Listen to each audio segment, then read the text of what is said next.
ఆరోగ్యమే మహాభాగ్యం అనే పెద్దల మాట సద్యన్నం మూట. ఆరోగ్యం ఎంత జాగ్రత్తగా కాపాడుకుంటే అంత మంచిదని 30 సంవత్సరాల నుండి 40 సంవత్సరాల వయసులో కాలు పెడితే గానీ ఆరోగ్యం విషయం అర్థం కాదంటున్న తల పండిన పండితులు. రోజు భోజనం, టీ, కాఫీ, టిఫిన్లు ఆరగిస్తున్నట్లే ఆరోగ్యం బాగుండటానికి కనీసం నడక, యోగాసనాలు, రోజువారీ ఆహారం సమతుల్యమైనది తీసుకోవాలంటున్న ఆరోగ్య నిపుణులు. గుడ్ మార్నింగ్, శుభోదయం. మనం మార్నింగ్ లేగానే 2 గ్లాసుల నుంచి 3 గ్లాసులు గోరువెచ్చని నీళ్ళు తాగాలి. పొద్దుగాల వాకింగ్ చేయాలి. ఆరోగ్యానికి మంచిగా ఉంటుంది. వ్యాయామం చేయాలి. సూర్యరశ్మికి నిలబడాలి 15 నిమిషాలు.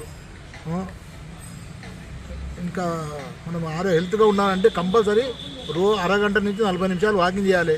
యోగా, ప్రాణాయామం అవన్నీ చేసుకుంటే మనకు జర ఆరోగ్యం కూడా మంచిగా ఉంటుంది. కూడబడితే ఎలాంటి నొప్పులు నా పోతాయి. ఇది అనేది ప్రతినిత్యం చేసుకుంటూ ఉండాలి. మనం ఉదయం, సాయంత్రం ఎప్పుడు తిరిగితే అప్పుడు. దీనికి టైం టేబుల్ అనేది ఏం లేదు. తిన్నాక కూడా ఒట్టి కూర్చోవద్దు. ఒక 10 నిమిషాలు అటు ఇటు తిరగాలి. వజ్రాసనము ఏదో ఆసనం మీద కూర్చొని మంచిగా చేసుకోవాలి. మోకాళ్ళ నొప్పులు పోవాలంటే ఇంకొకటి ఈ ముద్ర ఉన్నది ఒకటి. ఈ ముద్ర చేసుకుంటే మోకాళ్ళ నొప్పులు రావు. ఈ ముద్ర జ్ఞాన ముద్ర చేయాలి. ఓం నమ శివాయ అనుకోవాలి. మంచిగా ఓం నమ శివాయ అనుకోవాలి. ఆరోగ్యమే మహాభాగ్యం. ఇంతకంటే మనకు భాగ్యం లేవు.